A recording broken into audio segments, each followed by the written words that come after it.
Either you can emphasize, remember, empower the great qualities of Shiva which you have and start radiating them, and ultimately radiate all the great auspicious energies of Shiva, or go on giving power, remembering, empowering the qualities which you think you don't have now. Your choice. When I say you are Shiva, immediately you start rationalizing. No.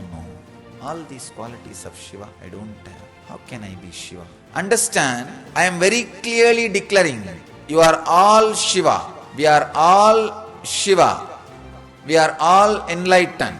Please understand, this is existential truth, not rational truth.